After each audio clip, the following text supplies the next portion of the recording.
is the reason cited valid?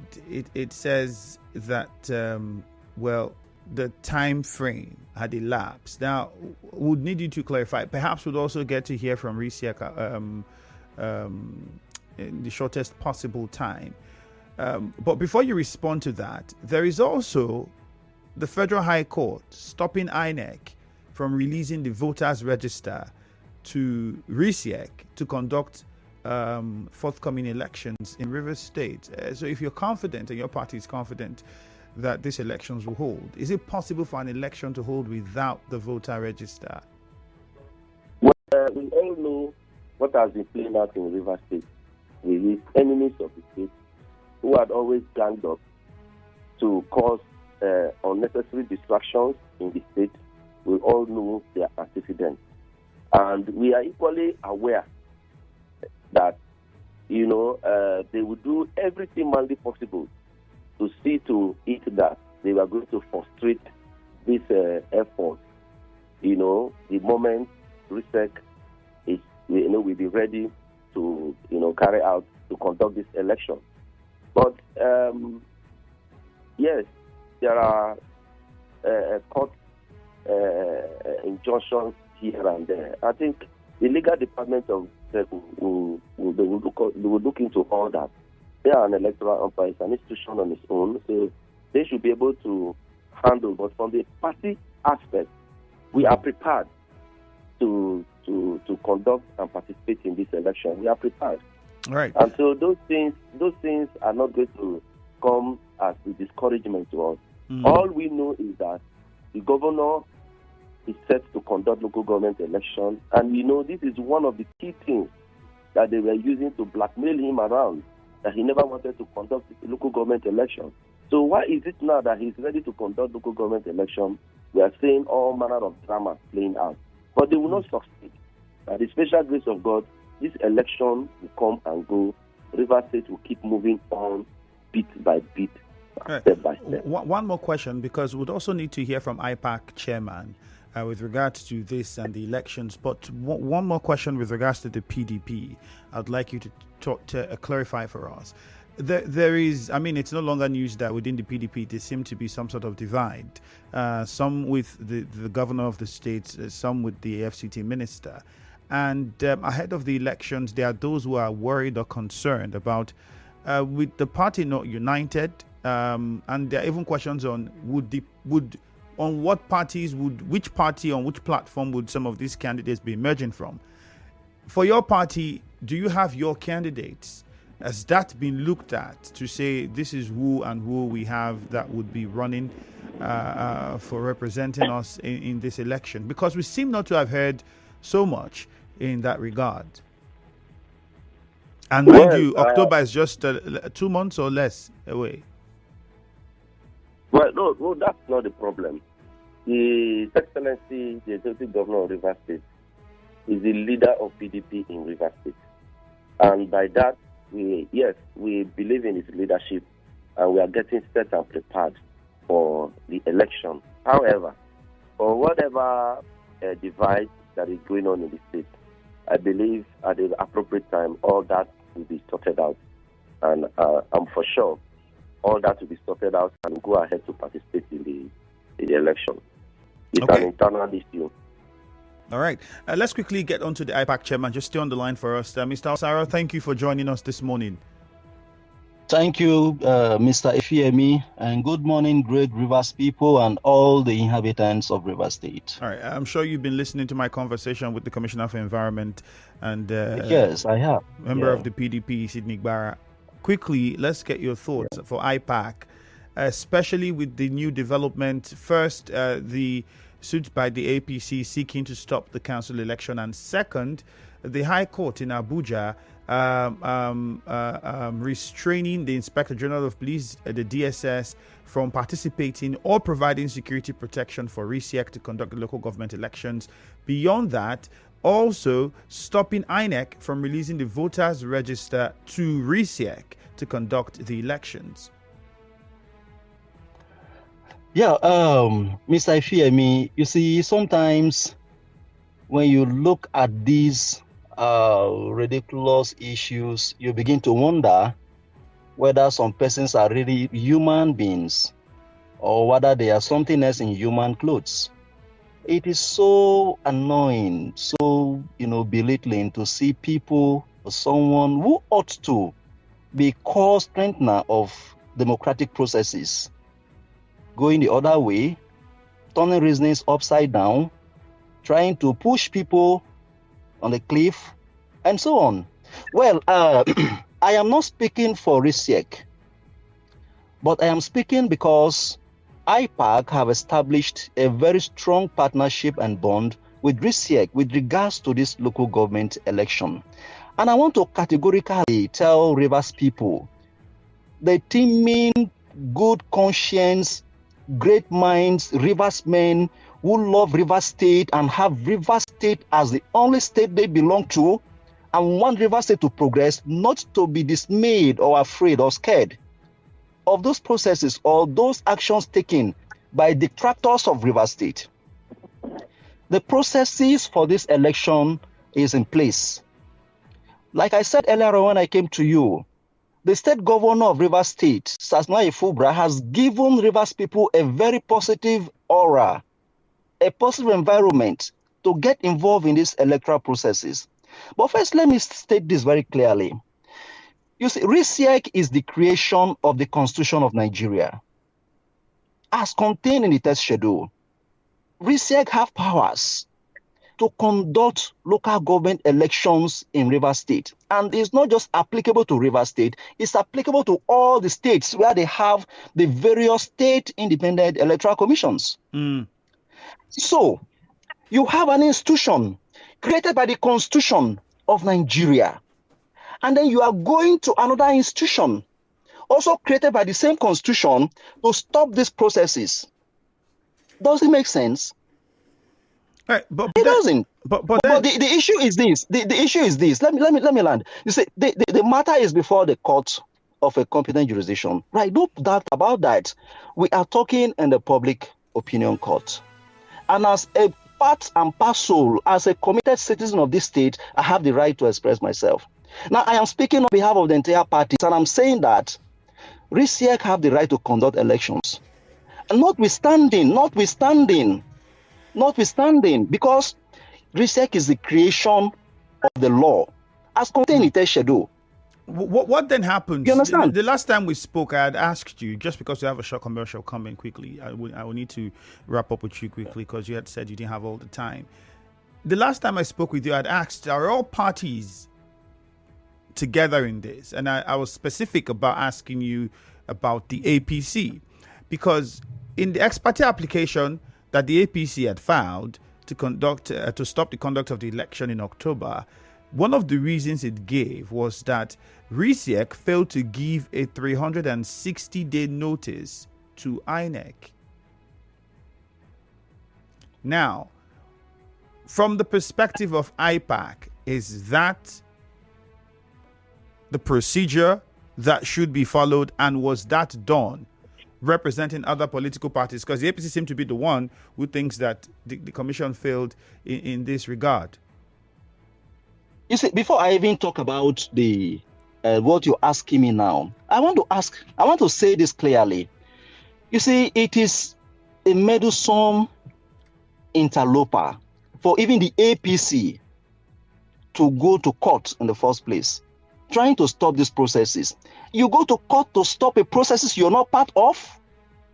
It's unheard of. You did not express interest in this election. You did not pick the expression of interest form. You were not in the stakeholders meeting that took place on the 1st of July. Were they nor invited? The one that took place on the 9th, of course, because on the 2nd of July. I spoke with Chief Tony Okocha, and he said he had no idea about that. He had no idea about any meetings. He said they were not invited. They knew nothing. In fact, for him, of someone there is no who is election. not interested in the processes. Yeah. So the issue is this: whether invited or not, you are a responsible institution. You should live up to expectation. There are rules we have to follow. The rules very clear. Pick your expression of interest form. That you don't need invitation to pick that. APC didn't pick that expression of interest form. They did not participate in any processes that has built up to this point. And so they don't even have the local standing in the first place to go to court. Let's not allow some of these actions get fierce into us. You cannot put something on nothing. You did not participate in the processes. You did not get the expression of interest form. You're not participating in reset processes in this election. How will you go to court to stop the processes? There are a plethora of cases that gives you local standing in the first place in this matter. Do you have the local standing in the first place to go to court to stop these processes? No. I can tell you categorically that APC doesn't have, Chief Okocha does not have the local standing to go to court in the first place because he did not pick the expression of interest form. They are not participating in this. And above, beside, let me also mention this, please. You see, we have before few you begin seconds to left. go out, you might have to hold that thought, Mr. Osaro. We have few seconds. There's a matter pending before Justice Sika Apriko between Chief Emeka Beka and Tony Okocha. We don't even know the outcome of that matter yet. And the matter is reserved for judgment. Why can't you concentrate on what is before you than coming in to disrupt the process in the state? We have a commercial coming. Hold on, Osaro. And we also still have the commissioner on the line, Sidney Gbara. We'd also get to hear from the commissioner for information as we make progress. Gentlemen, stay on the line. Nigeria Info. We continue right shortly. back after this. Plastic Free July 2024.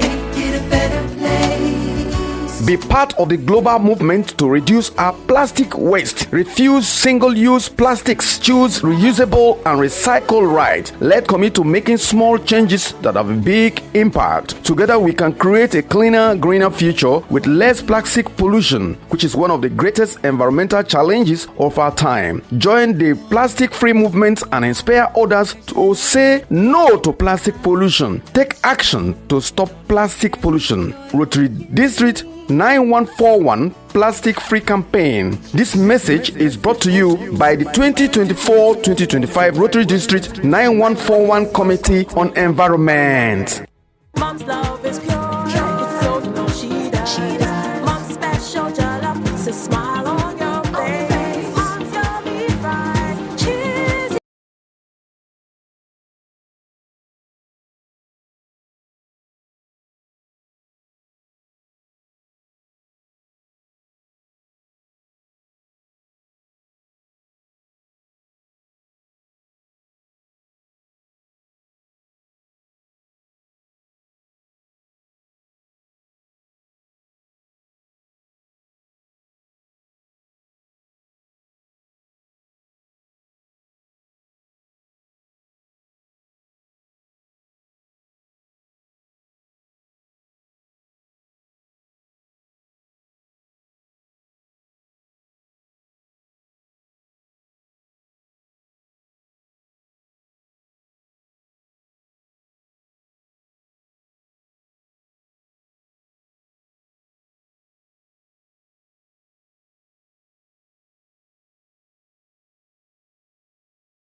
Our conversation continues on the morning crossfire. There's still quite a lot to say, and we don't have a lot of time to say all of it. Let's quickly get back to the phone lines. The Honorable Commissioner Sydney Gbara is still with us on the line. Hello, Sydney. Good morning. Thank you for staying on the line for us.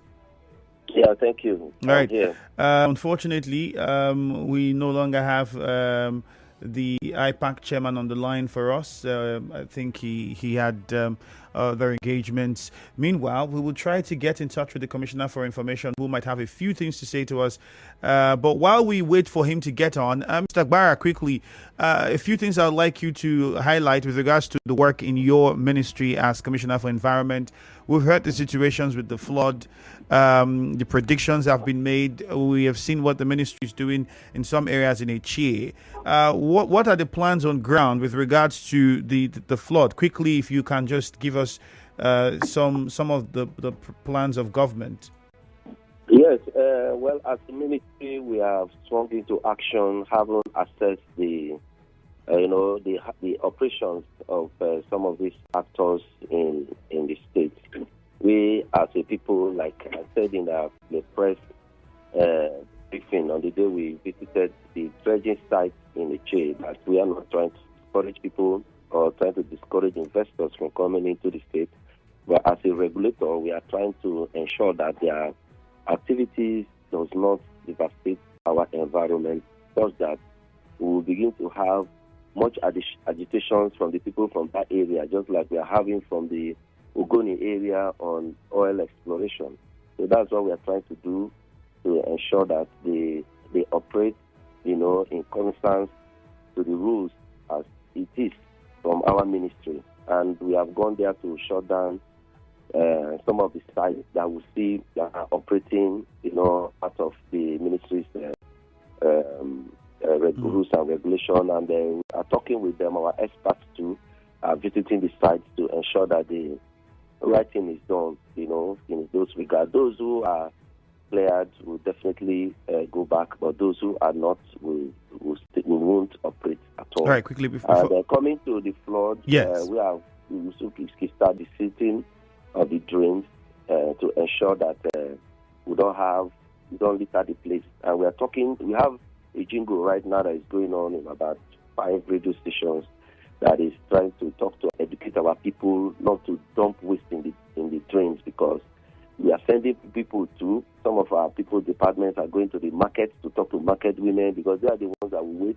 As soon as it's raining, they go and dump the waste. No, we are telling them to bag their waste and keep it at the right receptacle. Those whose responsibility is to evacuate the waste will come and pick it up and go and dump it at the right places. So we are already on the go, and we are ready as a people to see to it that we talk to our people. Though we know that some of this flood is a natural disaster. Sometimes it comes. On that area, we are partnering with the other ministries. Before we move on from this, because of the time, before we move on from this conversation and get back to the discussion for the morning, beyond all of this, is there any other plan that the ministry is looking at putting in place with the government, especially for those flood-prone areas where just desilting the drains will not solve it, or those that don't even have drains at all? Is there anything in particular that we should be looking at that's being worked on? Yes, that's actually where I was getting to say that as a ministry, like we said, just rightly said, that some of these disaster flood happens are natural disasters, not that drains were blocked. Just like we had last week in some communities in Kana local government, Luwa community, Wegurebo, Konobo, even in my own community, Luba. We experienced flood, but it was more devastating in Luwa, where mud houses, almost numbering over 10, they had just brought down, in the twinkle of an eye because of the flood. We are already making plans. We visited the place on the directive of the executive governor to assess the level of damage, and we are making arrangements for the people, a temporal place where they can stay and then relieve materials. And that's why I was trying to say that it's not just what the Ministry of Environment will do. We are going to collaborate with the Ministry of Health, because in such situations, we know what comes with flood, outbreaks of all right. manner of diseases, and now we are having this threat All right, of Mr. cholera. Gbara, but we have to interrupt you and get back to the conversation. You can stay on the line for us, but otherwise, we would say thank you very much for joining us on the show this morning. Let's quickly get on to the Commissioner for Information to respond to a few questions. Thank you again, Mr. Gbara, for your time. We'll definitely have you on to discuss majorly on issues with the Ministry of Environment and the plans and programs you have for Rivers people. Thank you very much. Thank you very much. All right, quickly before we open the phone lines, the Commissioner for Information is on the line for us. Mr. Joe Johnson, good morning to you. Good morning to you, Andrew, Fiemi, and to Rivers people. All right, just one question, and it concerns, I'm sure you've been following the discussion. It concerns the local government election, and recently we had the High Court in Abuja decline the shutdown of all expenditures of the Rivers State Governor pending hearing and determination of a suit by the Matamewole-led assembly. That ruling came, but in that matter, a lot of people were involved, Accountant General of the state, RISEC, and when RISEC is involved and expenditure is mentioned, you would only think about how that could affect the council election. Is this particular move anything that worries the government, or should we be concerned that it might have any sort of impact on the local government elections in October?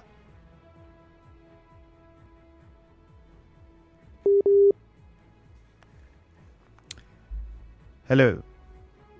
Hello. Yes, go on. Yeah. We can hear you. You go on. The most salutary part of what Justice Winte did in the Federal High Court in Abuja last week was the refusal to grant those who call themselves lovers of Rivers State and lawmakers in the Rivers State House of Assembly, ably led by their driver, Mr. Martins Amehule, who went to court to ask that a court should stop Rivers State government from functioning, from receiving or expending finances of the state. I'm happy to say that Justice Winte was, in his wisdom, able to stand down on that matter. Otherwise, I can imagine what the situation would have looked like. But I want to say that Martins and his group failed. Rivers people should be rest assured that the expenditure profile of Rivers. Can you hear me? We can hear you. Go ahead, sir. Yes. Yes. I'm saying that Rivers people should be rest assured that they failed to secure that order. They wanted an ex parte to stop the governor from assessing or doing anything with the funds of the state. That attempt failed.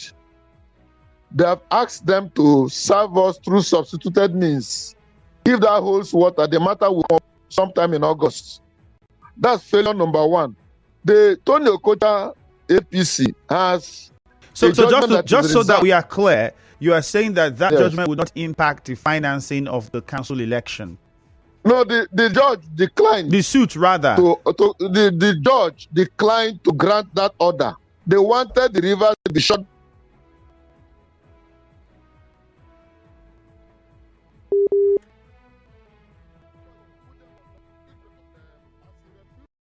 Order. Things are running in the state, and there's nothing to bother with. I was going to talk about the local government election. Yes, Tony go on. Okocha and his APC have a reserved judgment by Justice Aprioko to find out whether Tony Okocha is truly the chairman of APC or Emeka Beke is.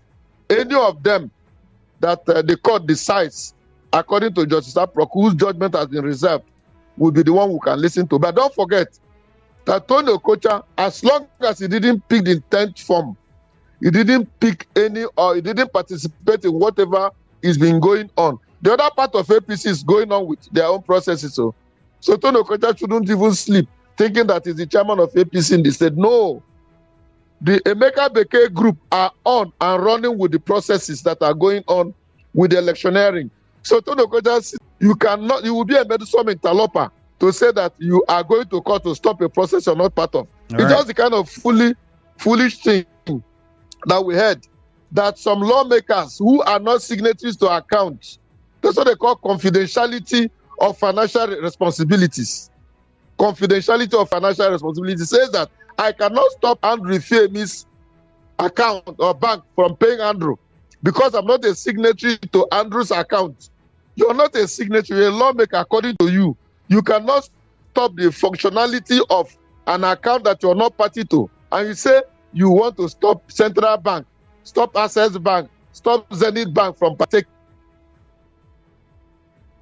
All right, Honorable Commissioner, I think that's the much It we have. cannot work. If it don't work that way, sorry. All right, So, I was just I about want to say. appeal to Rivers people not to bother. That election will hold on the 5th of October as prescribed by the RISEC law. Anybody who out of 18, if two parties don't participate, for instance, it could not reduce the integrity of that election. All right.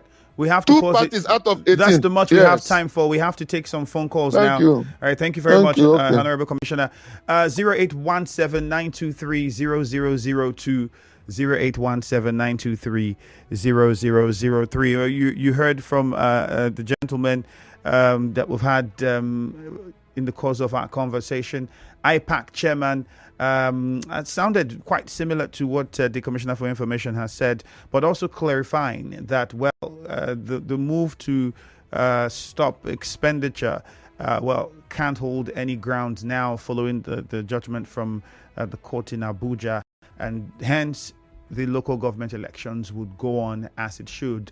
Well, let's hear what you think, because there's been lots of confusion around this. There are those who are saying, well, if there is a Supreme Court judgment that says CTC is not constitutional, and then there's plans to conduct an election so that we replace the CTCs, why then are we now having these issues? If these issues stop the conduct of that election, what does then that mean? What would then that mean for the CTCs? Or 0817-923-0002, 0817-923-0003, 0817-923-0002. Ezekiel Amechi says, Tony Kocha and the APC are just wailing. They will all lose out together. Happy Michael says, asks, okay, what is it that the government has done concerning the noise recently heard very loud around the Old Port Harcourt Township? Oh, well, like I said, we'll try as much as possible to get the Commissioner for Environment again. And you heard me say the conversation for today wasn't directed in that angle, but I had to bring that up because, I mean, it's a rainy season and we are seeing what's happening in parts of the state. So when we get him on, we'll definitely get the answers to that. Or you listen to our news bulletin, you get the answers to that. Kewe Vincent says, and I will explain Taya. God's time, Abadi says, whatever the court like, let it pronounce, but it will not stop the people from existence. Ken from Obimini, let's start with you. Good morning. Good morning, if you hear me, Andrew. Yep, go on, Ken. And greeting to your guests here in the studio. I think Tony Okocha and his group should hide their face with shame. They are pretending that they have the heart of the Rivers people at heart. How can human beings can order that the governor of the state should shut down every activities concerning the financial business of the state? Then what else are they looking for? If they see that the governor is going astray, they should know how to play their political games and not to the detriment of the masses of the state. So if you ask me, I think they are just playing to the gallery because of their individual and selfish interest. Thank you very much. Mayor from Rumulumeni, good morning. Yes, good morning, Andrew. Go on. Well, yes, lawmakers who do not know the implications of their actions, lawmakers who interpret things in their own knowledge and, always hit the rock. I wonder what they've been offering River State for the past 80 years.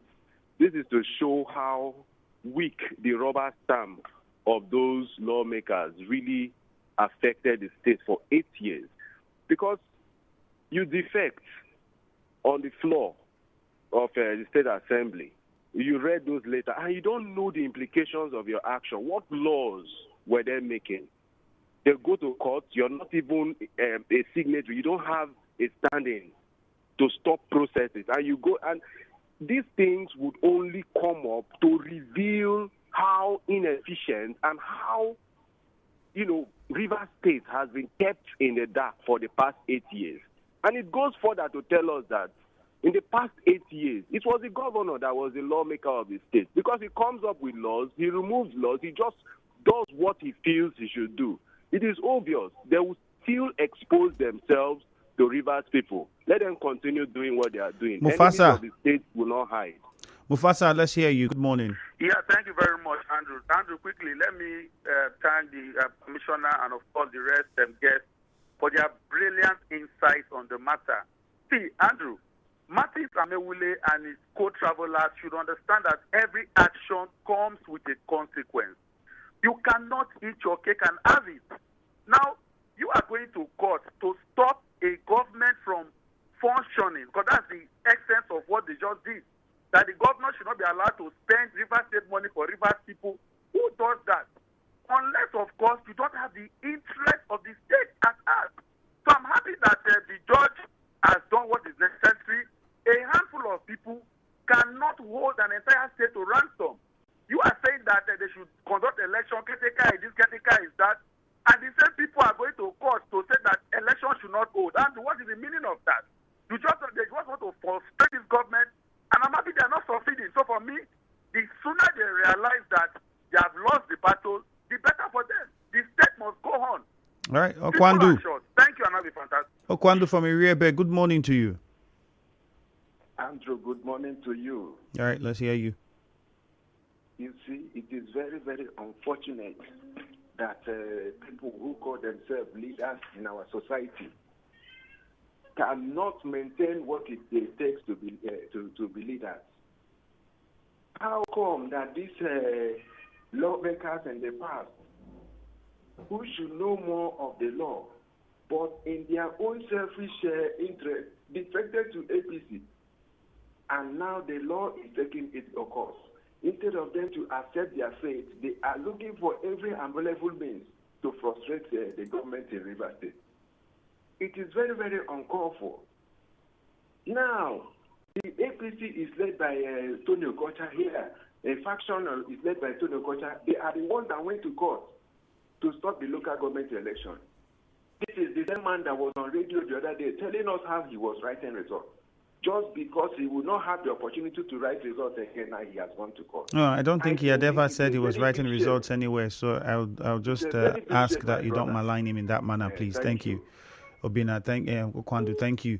Ida from Nkoro, good morning. Yeah, Andrew Femi, good morning. I want to thank the Commissioner for information and the rest of the guests. Yes, righteous rule, the people rejoice.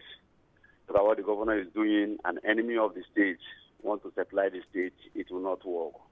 They say no weapons of our warfare are not carnal, but they are mighty to pull down every stronghold. As a Christian, you don't use gun and machete to go and fight. With prayer, you conquer all your enemies. With the prayer the governor is using and the good people of River State praying every day, we are winning the battle. And win the battle forever and ever. Local government election is going to hold, and PDP under SIM will sweep the LGA. Thank you very much. God bless you. Good morning. And lastly, let's hear from John in Omudioga. Quickly, John, good morning. Yeah, it's Andrew. Good morning. Morning. And morning to your guests. It's Andrew. Issue of Tony Okocha dragging PDP to court, similarly for stopping them on the conduct of election. It's Andrew. The last time I checked, Tony Okocha is no member of APC. He's an impostor. Tony Okocha does not have any rights to go to court and say... You are aware that the national leadership of the party made him the CTC chairman, right? So are you saying that the national leadership of the party does not know that he's not a member of the APC? No, that is... Let me tell you, Andrew, if you can give me indulgence of time, let me explain. I can't give you. You don't have all the time. I'm just saying. There was what we call election in APC. They were elected from the ward to local government to the state, where Emeka Beke is the chairman of the APC River State. In the nation, when we are doing this, Tony Okocha was a full supporter of Nyeso Wike. Wike was a PDP member. All right, John. The voter registration is Tony Okocha name is there. All right, John, thank you very much. But that's the much call we can take on the show this morning. This person says, with the drama playing out in Rivers State, it goes to show who the enemies are, and it's no longer news that this is what they mean by no one can take the structure. Bright from Port Harcourt, you sent that message in. Hello, Port Harcourt is coming in shortly. Jude is already standing by. So, yes, stick around immediately after the news at 9. And thank you very much for your contributions on Facebook, WhatsApp, and via calls. You can watch the whole conversation again on Facebook at Nigeria Info 92.3 PH. My name is Ifeemi Andrew. Good morning. Nigeria Info. We'll be right back. Waiting they create party for my